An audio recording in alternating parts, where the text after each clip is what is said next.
This week's portion is Kedoshim. Kedoshim is the name of the portion. And I mentioned last week that typically, most years, Achrei Mos and Kedoshim go together, double portions. So since it's a leap year this year, so they're separated out as two separate portions.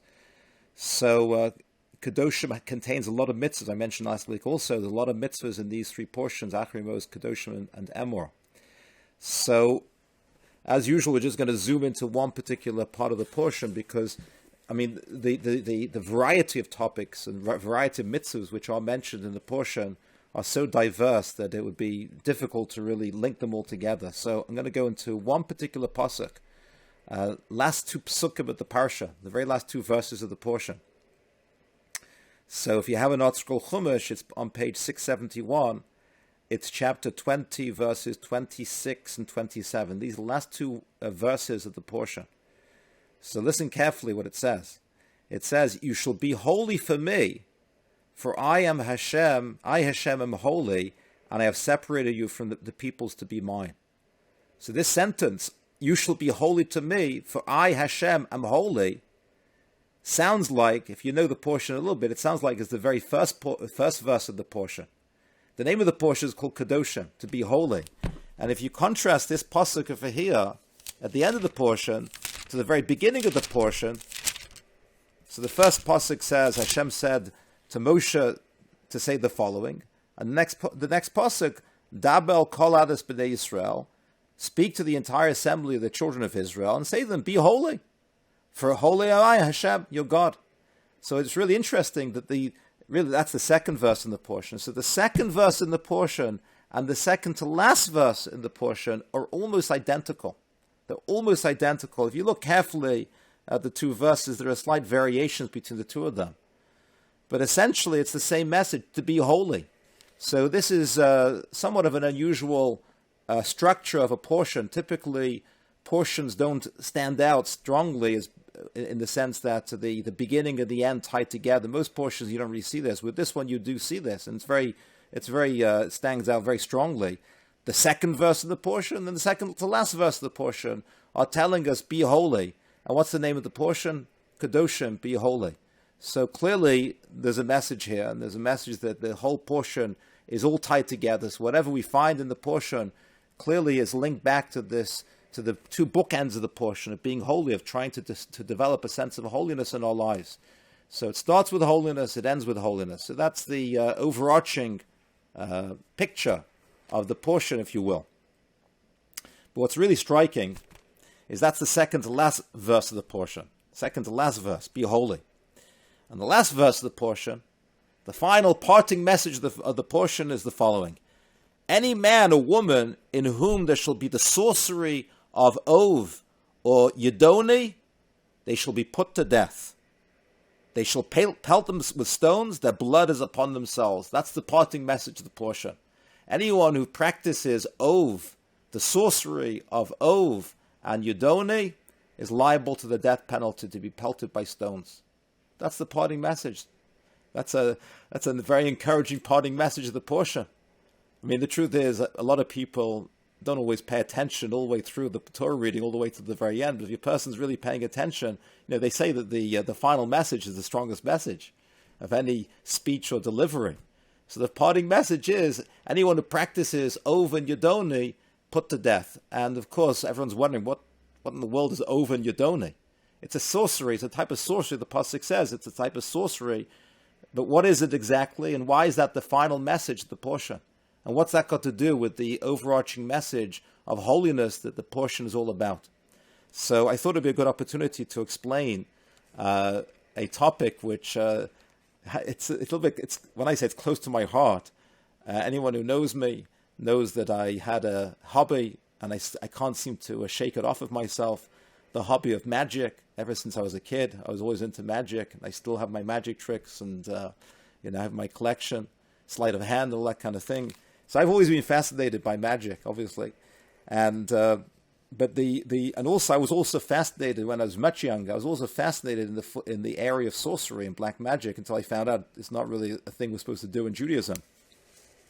But it is fascinating. It's a fascinating area, and the Torah speaks a lot about it. Or there are a lot of mitzvahs. There are a lot of mitzvahs about the practice of sorcery and witchcraft and astrology and fortune telling, nemocrancy, I can't pronounce it, nemocrancy, all these different things, and contacting the dead. There are a lot of mitzvahs. In total, I actually added up how many mitzvahs there are. There's a total of 1, 2, 3, 4, 5, 6, 7, 8, 9, 10, 11. There's like 11 mitzvahs altogether, 11 commandments scattered throughout the Torah, which circumscribe and prevent us from engaging in these practices. Let me go through them. And some of them are in this week's portion. A lot of them are actually in this week's portion in chapter 19, verse 26, and a few verses around there. And also the other ones are in Devarim as well. So basically the different practices which the Torah forbids is superstition. I'm not going to go into each one of them in detail. Superstition, which is basically interpreting events, seeing things, a black cat crosses the street, that's an indication, don't go across the street. These are superstitious practices. Lo senachsho, we're not supposed to do that. Astrology also. I'll talk a little about that later on as well. Astrology, a person to engage in astrology in the fashion of which is forbidden to us, is forbidden. That's in this week's portion as well. And then there's a few of them about fortune telling. Really, astrology could fall into that as well. But fortune telling in general, whether it be divination, there's a classification called Kedoshim, which is divination. That's in Devarim. And then there's the two over here, which is called Ov and Yodoni. So Ov and Yodoni were these practices which were practiced in Canaan. I mean, I forgot to mention these are the practices that the nations of Canaan, of Israel, were practicing, which the Jewish people were warned against upon crossing the Jordan to go into the land of Israel. That Ov and Yodoni, what is Ov? Very strange things, but they would bring up the spirit of the dead and cause the voice, by doing some kind of ritual, causing the voice of the deceased spirit to emanate from the armpit. That was the practice of Ov. Don't ask me to explain more about that. I don't know. The commentary, the Mishnah and the Gemara talk about it, but it's some kind of practice which allows a deceased spirit to be able to come up and express itself and make a sound coming from the armpit. That was Yodoni, and then Yodoni. The word Yodoni is from the word Yodoah, which is a type of bird. And the Gemara says that the practitioner would take a bone from the Yodoah bird, place it in his mouth, and then offer incense and do certain other practices, and then the wing falls off the bird, and then the voice of the spirit would speak from the person's mouth. You put the bone in his mouth, and the voice of the spirit would speak. So it was weird, strange practices which they apparently knew had effect and could achieve the goal of being able to bring up deceased spirits, and to be able to foretell the future. It was a fortune-telling practice. There was another thing also called, there's casting spells as well, contacting the dead, magic, black magic. I mentioned before about my kind of magic, right? The magic which I had the hobby of. Really strictly, I mean, there's actually a debate. I think we discussed this before. There's a little bit of a debate about, is sleight of hand forbidden or is it allowed in Judaism? So some say it actually falls into one of these categories, that sleight of hand. Most poskim, most halachic authorities today say it's okay to do, and that's why there are plenty Orthodox Jewish magicians. But in yesteryear, certain authorities used to feel that sleight of hand, it's called achisas einayim, a sleight of hand, was forbidden because in previous generations, bygone centuries, people really believed much more in the power of these forces, and then the magician was really, giving the impression that he had powers, and he was not. It wasn't well known that he was just doing sleight of hand. Now today, everyone knows that a magician is using either sleight of hand or he's using trick apparatus. So it's it's the ingenuity of the sleight of hand, it's the ingenuity of the apparatus which everyone marvels over, but no one believes that the person really has magical or sorcerer's powers. So I was happy to discover that I can still do my magic tricks. But the kind of magic which the Torah does speak about specifically is kishuf, which is not in this portion, it's in Devarim 18:10, and it's about really manipulating the physical, manipulating it in a fashion which really was a manipulation of the physical world in a magical fashion. So this is the whole scope of the different prohibitions when it comes to these sorcerous, witchcraft, different types of psychic practices, which the Torah outlaws completely. There's a very famous debate in the Rishonim, in the medieval commentary, primarily between Maimonides and the other medieval commentators. Are these things really real? Why does the Torah forbid these practices?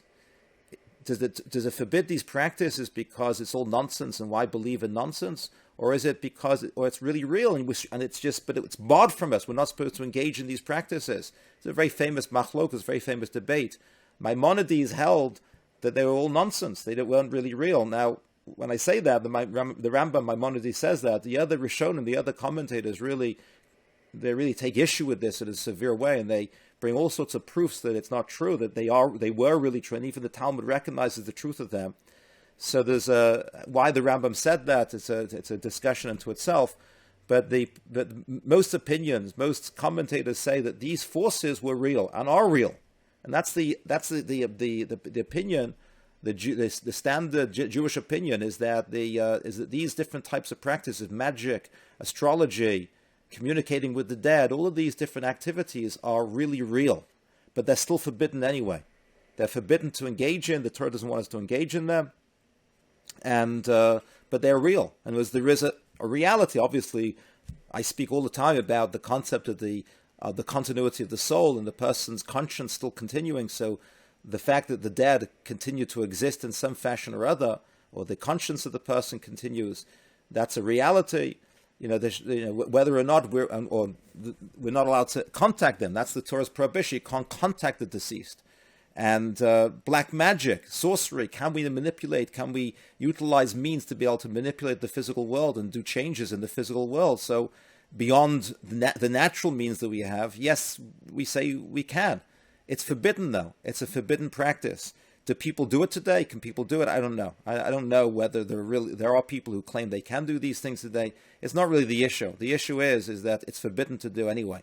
We're forbidden to do it. And if anyone, just as a side, if anyone has any kind of experiences or knows of people with experiences where, Ouija boards and seances and those kind of things, we're strictly warned, don't engage in those things.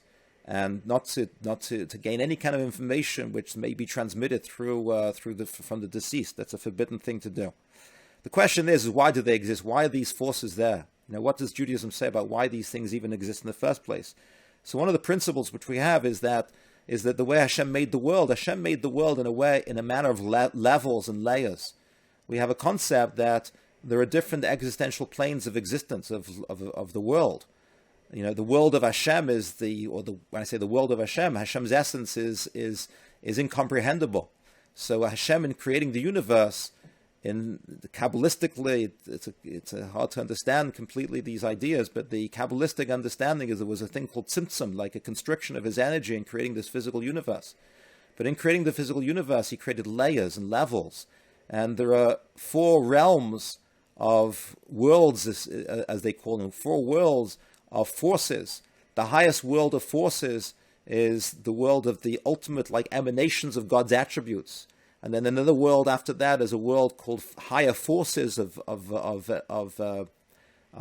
transcendental forces. And then there's a world below that which is called the world of angels, of malachim.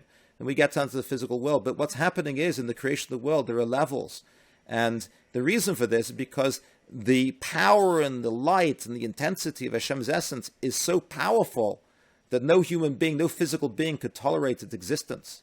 So therefore Hashem almost like dilutes the emanations of his energy down to the physical world through these different stages.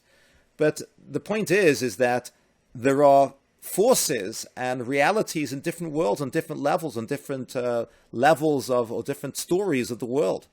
So there are these ethereal, these other forces out there, the world of angels, the world of forces.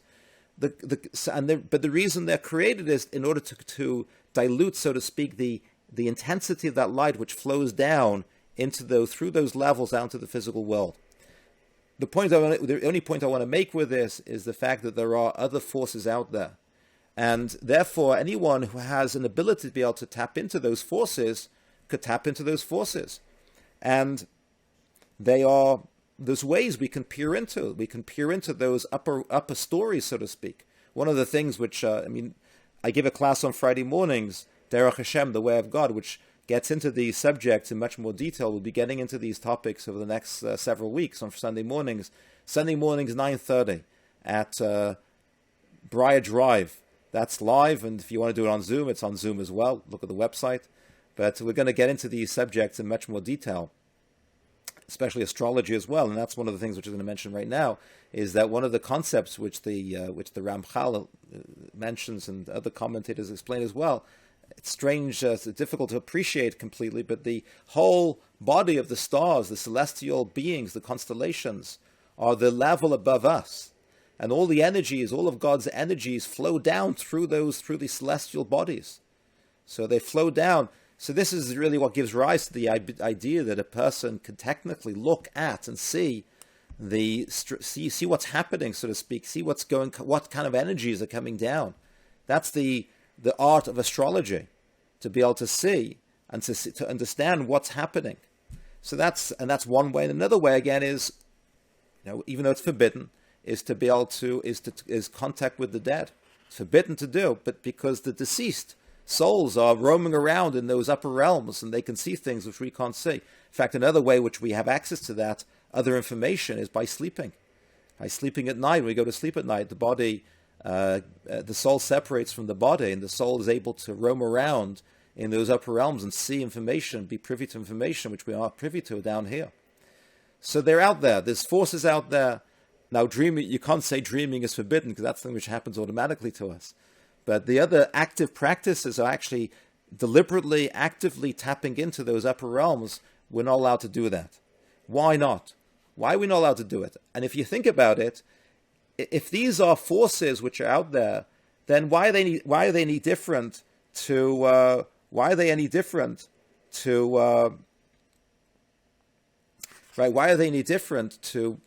regular, like medicine, science, technology? Why they're just forces of nature. So Hashem created forces in the upper realms as well.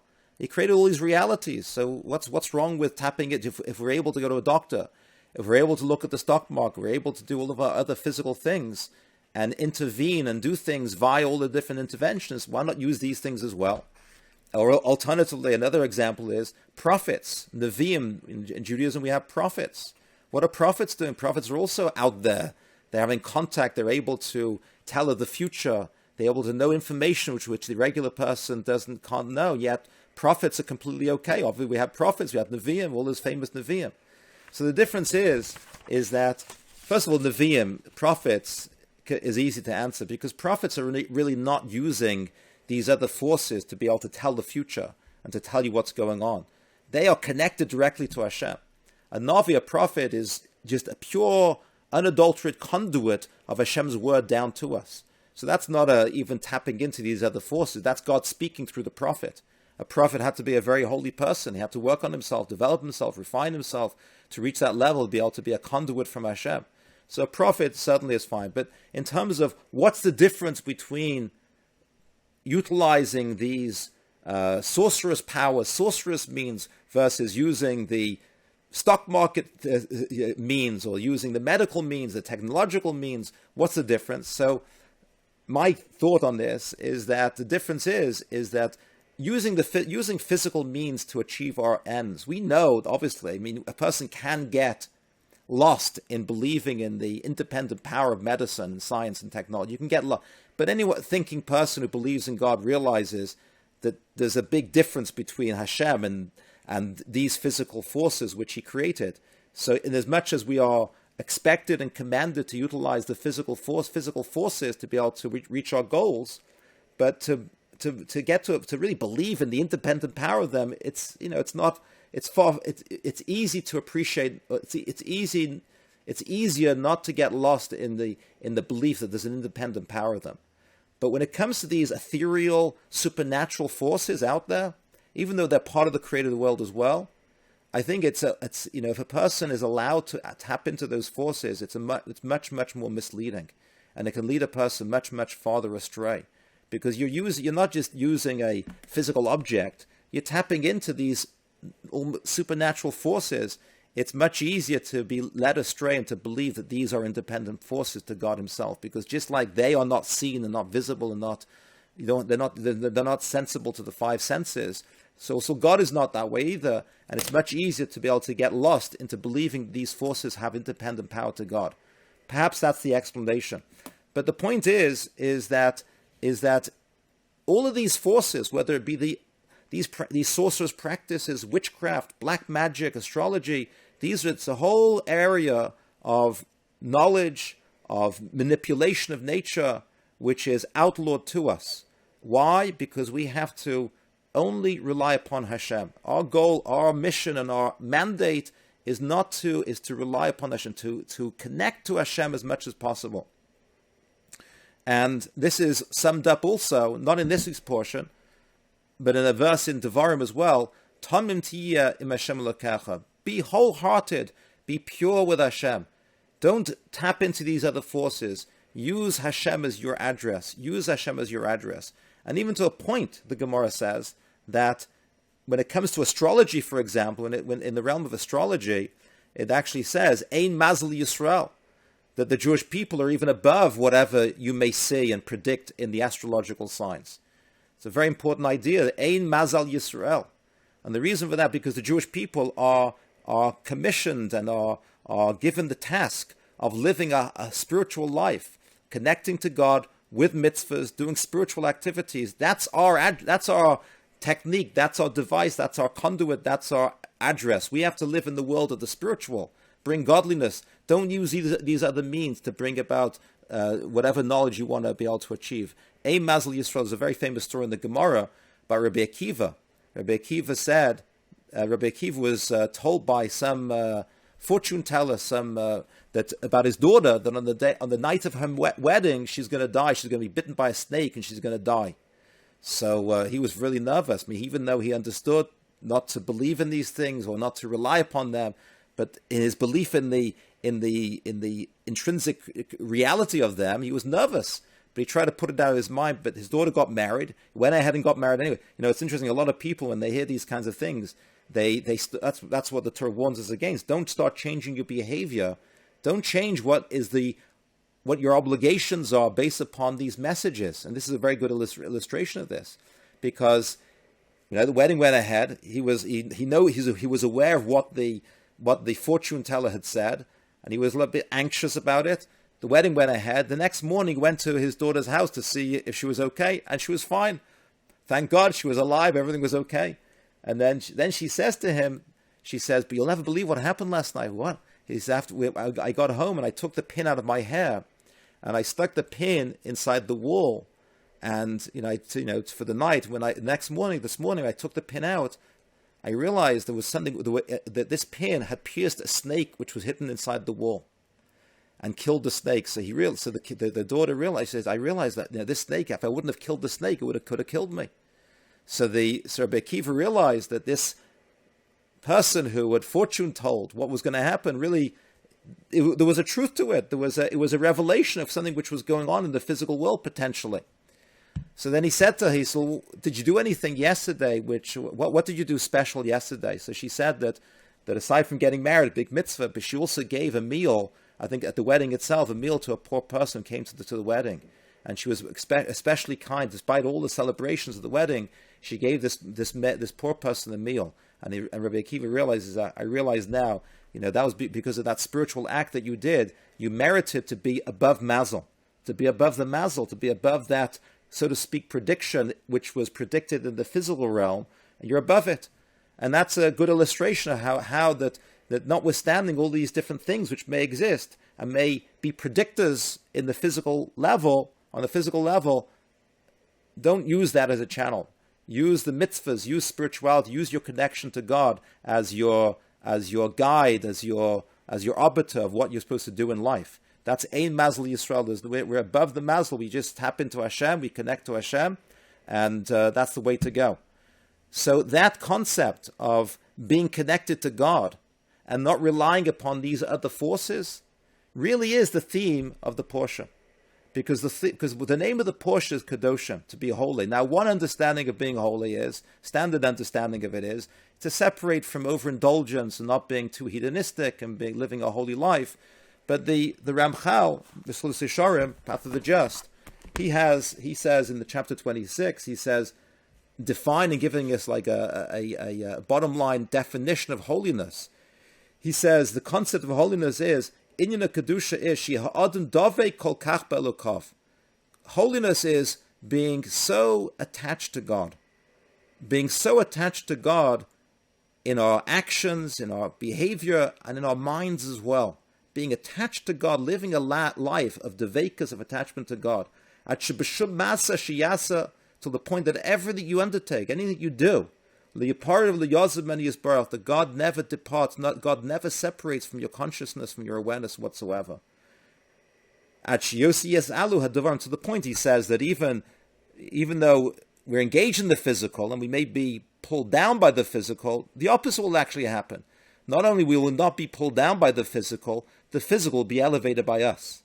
That's what holiness is. Holiness is such a tight attachment to God, that God is in the forefront of my mind from the moment I wake up till the moment I fall asleep. Shavisi Hashem lenegdi sama, to put Hashem in front of me always. That's what Kedusha is, that's what sanctity is. So when a person puts sanctity, when a person puts God in the forefront of their minds on a constant basis, that's a life of sanctity. By definition, we don't turn into directions, we don't turn to forces that we're not supposed to be turning to. And we will have that, we'll be privileged to have the direct connection to God. We won't need to turn to these other forces. And that's the explanation as to why the prohibition of Oven Yedoni is the final parting message of the portion. The Oven Yedoni practice, the sorcerer's practice of Oven Yedoni, aside from the weird things that they did with the bones and the armpit and all that, but the essence of Oven Yedoni is predicting the future. It was their technique back in the day, before all the techniques we have today. It was their technique of how to tell the future, how to decide what to do in the future. And the message of the portion is: use Hashem as your guide. Don't rely upon these other forces, and don't get lost in believing in the independent force of these power of these forces. That's really what there's a commentary, the Balaturim.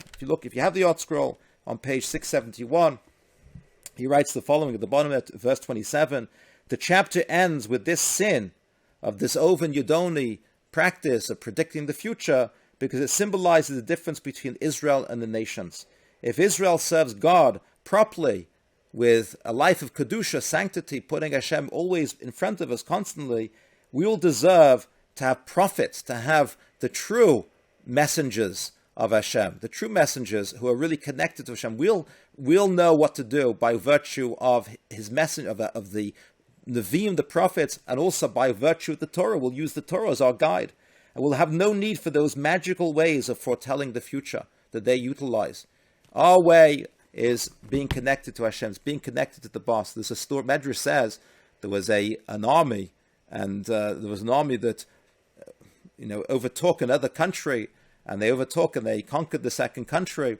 And after they conquered, so all of the generals and all the different people in the army, of the conquering army, wanted to connect with the whoever the governing body of the original country was. They wanted to make relationships with the head economists, with the governors, with the different people, the head of the army. So each one decided, I'm going to make a connection with this one. I'm going to make a connection with this one. That'll be a good, effective way. And one of them says, I'm going to make a connection with the king himself, because the king himself is in charge of all these other captains. Better to be connected with the king himself than to be connected with these other intermediary forces. So this is the concept. All these other forces out there, these are intermediate. Better to be connected with the captain, with the king himself, which is God himself. That's the best way to see things, and to have better. Isn't it better to be able to see, to have your desires met and your goals realized by being connected to the ultimate force behind it all than all these other intermediary forces? So that's the message, why that's the last message of the portion. I heard a story last week, very brilliant, a fantastic story, which really illustrates this idea about being connected to higher forces, and how when you're connected to the higher force, Ein Mazel Yisrael, we can experience things which are a little bit beyond nature. This is a totally true story. And this is a story about a rabbi. His name was Rabbi Zaid. Rabbi Zaid is a person who works for the organization called Arachim in Israel. Arachim is one of these outreach organizations in Israel. So Rabbi Zaid was visiting, went to meet with the very famous Rabbi Aaron Leib Steinman, who passed away a few years ago. He was one of the Gedolei Ador, one of the great sages of the generation, lived in Bnei Brak, and Rabbi Zaid came to him to ask his particular question, whatever he was asking about. And he was in the waiting room, waiting to speak to him, waiting to have an audience with him. And there were two other men in the waiting room. There was one man before him and another man coming after him. So Rabbi Zaid, in he speaks, for this organization. So he always likes to pick up a good story and to know good stories to share with his audiences. So he asked the person, going in before him, if he could listen to what his question was. Maybe he'll hear a good story. He said, "Fine, not a problem." So the first fellow goes in, and he says, and his question was to Rabbi Steinman was, his daughter was about to get married, about to get engaged, and the problem is that the boy's family, who she wanted to get engaged to, were requesting that the other side agree to 500,000 shekels to put into the couple. 500,000 shekels. That's what they were requesting. And it was just way, way, way beyond their means. They couldn't. He said to Rosh Steinmetz, "I have no way to. I can't even afford to pay the debt to the grocery store, 30,000 shekels. What am I supposed to do? But my daughter, she really feels this is her bashert, and they want to get married. What do I do? And they want me to sign a document to commit to 500,000 shekels." So this is a true story. Rabbi Steinman said to him, he said, "What do you do?" So he said, I learn in Kollel Rashbi, which is a kollel in Bnei Brak. He said, "I learn full time." He said, "You learn full?" He said, "Yeah, and you learn well?" He says, "Yeah, I'm learning in kollel." So he said, "Sign the document." He said, "You'll get the money," right? And he said, "How?" He says, "Trust me, the money will come." He didn't question him. There are many messages to this story. One of the messages in the story is what's called amunas chachamim, is believing in the wisdom and the insights and the almost prophetic insight of great people like Aaron Leib Steinman. So he said, "Sign it." So he said, "Okay." So now the rabbi who was hearing the story, he was mesmerized by this. And he told him afterwards. He said that. He said to him that I'm going to give you my number. Please tell me what happens, because if Rabbi Leib Steinman gave you this bracha that you're going to have the money, you're going to get the money. I got to hear how you're going to get that money. It was impossible. How was he going to get 500,000 shekels? So he gave him his number and he went out. So then the rabbi telling the story, he went in to ask his question, and then finally the third man goes in to ask his question, and he overhears that question as well. And that question was also a very similar question. This other fellow. So the fellow was his daughter or his son. His son was engaged to a girl, and there was the same kind of situation, a similar situation, except the other side were asking him to put up 250,000 shekel. So now the second fellow also had overheard the first person's question. So the second fellow said, "Shall I sign it? Shall I agree to the 250,000 shekel?" So Aaron Leib Steinman said, "What do you do?" So he said, I work, I have a business. He says, do you learn? Do you learn Torah? So he says, "I have no time. The business is so it overtakes me day and night." He said, I barely have a moment to learn." So he said, "Well," I said, "where are you going to get the 250,000 shekel from?" I said, "I don't know. What should I do?" He said, You shouldn't sign it. You shouldn't agree." So he said. So then also he said to Steinman, he said, "I don't get it." He said, "The other fellow went in. They were asking 500,000 shekel. And you said to sign it. They're only asking for me 250,000 shekel. Why shouldn't I sign it?" So he said, "The difference is, he says, you're working. He says, you're involved. You're working full time. You don't have any time to learn. You're not connected. The difference is, the other fellow, he's learning full time, and he is what's called Shevet Levi.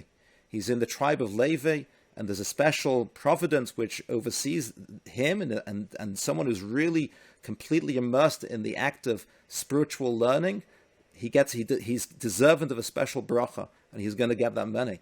But for you, unfortunately, that's not where you are. That's not where your world is. Your world is you're in a different world. You're in the world of teva. You're in the world of nature, and you can't rely upon any miracles to happen to you. I'm putting more words into what he said just to explain it better. So then the fellow said back, so fine, so I'll leave my job and I'll go join the kollel. So he said to him, he says that they tell a story in the city of Brisk in Europe back in the day that the people who once a person reaches a certain age, if the train leaves the station and you want to catch the train and the train is already left, if it's left, it's already too late. You can't jump onto the train. He said this man was like 60 years old. Not that he couldn't learn. Don't get me wrong. Not that he couldn't learn Torah and study Torah, but the amount of devotion that was required of him, the complete letting go of everything, and to be like this other fellow, it was just not practical for him. So that was the end of the story. But anyway, so what happened with the first fellow? So lo and behold, 2 weeks later, Rabbi Zaid gets a phone call from this first fellow. His name was Rabbi Spiegel, the first fellow, and he said he told Rabbi Zaid, he said, "You never believe what happened." He said, "You got to come over to my apartment right away, because I got the money. The 500,000 shekels came to me. It came to me. You got to hear the story." So he invited him over to his apartment, and he told him. He said that. He said, literally, it was like just a couple of days ago, he said that he got a letter in the mail. His father, this Rabbi Spiegel, the first who was talking to Rabbi Steinman, this Rabbi Spiegel had received, his father was a Holocaust survivor. And there was monies which were, after the Holocaust, which were being given out, and compensations. There was a fund which was never settled for years, for decades. There was a certain fund which was never settled, which was supposed to go to 62 families of children of Holocaust survivors. And went on for years and years and years. And finally he gets this letter in the mail. He was never expecting it. This letter comes in the mail to say that he, as the son of this Holocaust survivor, is going to be receiving 520,000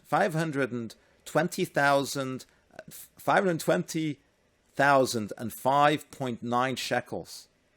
520,000 and 5.9 shekels as part of this remuneration from the Holocaust Fund. And he couldn't believe it. He said, so when I got this letter, I ran to Rabbi Steinman to show him the letter, and he couldn't read. His eyesight was poor, so I read it to him. And I read the number 500. I was looking for 500,000 shekel. That's what they wanted me to sign off on. And this is 520,000 and 520,000 and 5.9 shekels. So then Rabbi Steinman said to him, he said, "Beautiful." He says, but there's 20,000 and 5.9 shekels extra that you're not supposed to get. So he just thought he was joking with him, because all he was supposed to receive was 500,000 shekel, and that was the agreement. So in this payout was an extra 20,000 and 5.9 shekels, which is more than he was supposed to get. So Shimon said, there's more. So the fellow thought he's just joking, he's teasing him. So he leaves the apartment, leaves the meeting with Rabbi Steinman. He goes, and then he takes a bus to the bank, because he now wants to process this check that he received, do the processing. He went to the bank, and he takes a bus to the bank. He gets to the bank, and they go through all the paperwork, and they finally issue him a check. And the check they issue, there's a well documented story. Like it's the check he gets is 500,000 shekels and 500,000 and 5.9 shekels. So he looks at the check. He says, "Where's the other 20,000 shekels?" So the bank clerk says, "Well, the lawyer who did all the processing, did all the work for you, that was his fee. He gets 20,000 shekels. But there was still an extra 5.9 shekels, which was unaccounted for, to extra." And he realizes the bus fare from Rabbi Steinman's house to the bank was 5.9 shekels. So that in the end, he got the 500,000 shekels to the penny, right, which he needed to be able to give to put for the other family. So this is the story. So it's an amazing, amazing story, which illustrates illustrates how sometimes things happen, and it's the story illustrates the power of being connected, the power of being connected. And I'm not saying this is a guarantee every time, but these are many stories like this. But it's the message, the portion of let's use God and let's use His Torah, let's use His mitzvahs, let's use the spirituality as our address and our conduit and our connection, and let's realize Ein Mazel Yisrael. There's a certain power of Torah, there's a certain power that we have in that connection to Hashem that does lift us above the natural world. That is the story, the legacy of the Jewish people throughout history. We've always been lifted above the natural world. Our survival, our existence is above the natural world. All the miracles which happened, why do we learn about all these miracles? Yetzias Mitzrayim, Kriyas Yamsuf. What is it telling us all? It's telling us all that in fact we were learning in the class on Monday mornings, the Gemara Rosh Hashanah. The reason why, the Mishnah says that the dating system, the way that we date kings in the Jewish in the Jewish system, is kings' years are always begun in the month of Nisan. The year of a king always begins in the month of Nisan, the month of miracles, to remind us that we're a nation of miracles. We're a nation of miracles. We are above teva, above nature. But being above nature doesn't come automatically. It requires our effort to be above nature ourselves. It requires our own effort to be holy ourselves and to be connected to Hashem. When we're connected to Hashem, we are above nature, and these stories illustrate that. And that's the last verse of the portion. Be holy, and don't be within nature by going to these other practices of Ov and Yedone. Be above nature, and you will be and blessings will come forth. So may we all merit to become holier, become more attached to Hashem, more attached to His mitzvahs, more attached to His Torah, and merge into the world of spirituality and create separate from the world of dependency upon the physicality. And may we merit to have Hashem in our life in every way imaginable, and see the coming of Mashiach very quickly.